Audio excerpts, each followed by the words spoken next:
Hello students, आज हम start करेंगे इकोनॉमिक्स में chapter number 8 economic reforms. Introduction है। The planners of independent India faced challenges of social and economic development.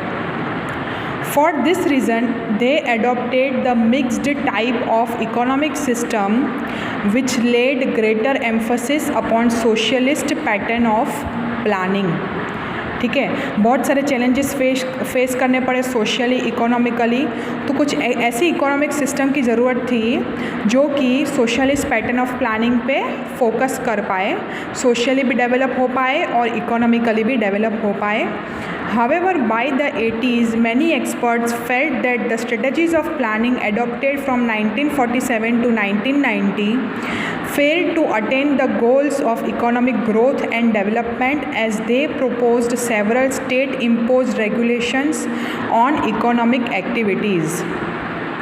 Besides, in the early 90s, the international monetary organizations, guided by the developed nations of the world, imposed a precondition for providing further monetary assistance to India that India must reform its economic policies by reducing excessive controls on economic functioning.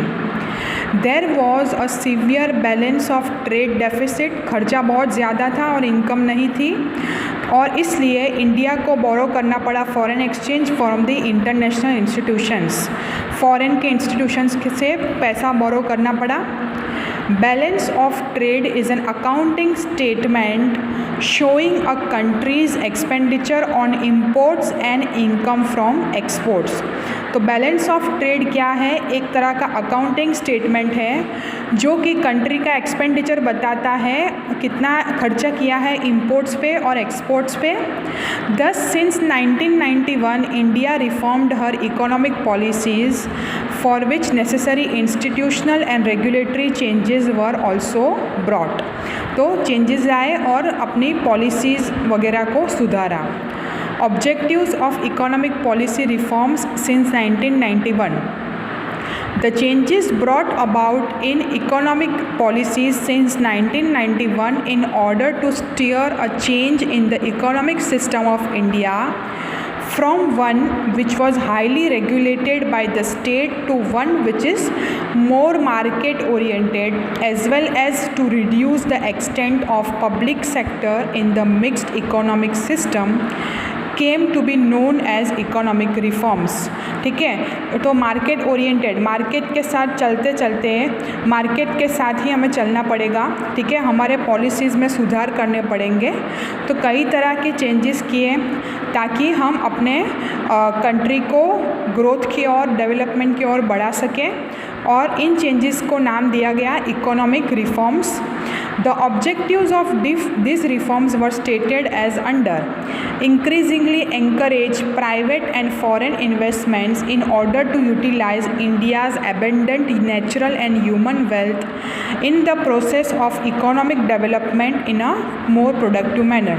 सभी investments को अच्छी तरह use करना, ऐसी जगह use करना जहाँ पे हमें ज़्यादा से ज़्यादा रिटर्न मिल पाए और हमारी ह्यूमन वेल्थ बढ़ पाए, हमारे असेट्स, हमारी मिलकत ज़्यादा हो जाए. Optimum and efficient allocation of the nation's resources के अच्छी तरह यूज़ करना, वेस्टेज नहीं करना. Restrict expenditures of the state and channelise the resources recovered from this investment in public enterprises towards increasing utilities which enhance welfare of the people. State के expenditures कम करना और सभी जो रिसोर्सेज जो कि हम डिसइन्वेस्टमेंट करके लाते हैं, मतलब हमारा इन्वेस्टमेंट कम कर देते हैं और हमारी यूटिलिटीज़ को, इंफ्रास्ट्रक्चर यूटिलिटीज़ को डेवलप करते हैं ताकि हमारे कंट्री का इकोनॉमिक वेलफेयर अच्छा हो पाए, सभी सिटीजन्स को अच्छी फैसिलिटीज़ हम दे पाए. Increase domestic income, employment and expect income of the country. Domestic income भी बढ़ा पाए, एम्प्लॉयमेंट अपॉर्चुनिटीज़ ज़्यादा क्रिएट कर पाए और एक्सपोर्ट करें ज़्यादा से ज़्यादा ज़्यादा ताकि हमारी फॉरेन इनकम भी बढ़ सके। Increase competitiveness of the Indian economy को बाकी सारी इकोनॉमी से compete कर पाए, इस हालत में खड़ा करे, एकदम स्टेबल बनाए उसको। Ensure steady economic growth and development of the Indian economy in the long run. In order to fulfill these objectives, systematic reforms in economic policy were initiated in 1991, which had 3 components. तो किस तरह के economic reforms बनाए गए? Liberalisation, privatisation and globalisation. तो हम liberalisation का concept समझेंगे। Liberalization means increase in the freedom of private enterprise by allowing greater play of market forces and reduced interference by the state, in a way relaxing policy restrictions imposed on economic activity। ठीक है, private enterprise को market में freely operate करने के लिए permissions दिए जाए, policy restrictions को कम किया जाए और स्टेट का इंटरफेरेंस है कि ये करो, वो करो, इस तरह के गाइडलाइंस फॉलो करो, ये तरह के गाइडलाइंस फॉलो करो, वो कुछ हद तक कम किए जाए ताकि प्राइवेट एंटरप्राइजेस हैं वो भी मार्केट में फ्रीली ऑपरेट कर पाए और एम्प्लॉयमेंट अपॉर्चुनिटीज़ क्रिएट हो। Increasing the role of private sector and market oriented processes in economic planning in place of state regulated economic processes in India's mixed economic system is called liberalization of Indian economy। In the process of liberalization क्या होगा? There is a gradual decline in the controls imposed by the state in economic functioning। ठीक है, state के controls कम होंगे। The role of market forces of demand and supply increases in economic decision making. The private sector is systematically allowed to enter the investment areas reserved for the public sector. Protection granted by the state to domestic industries against foreign competition is systematically reduced।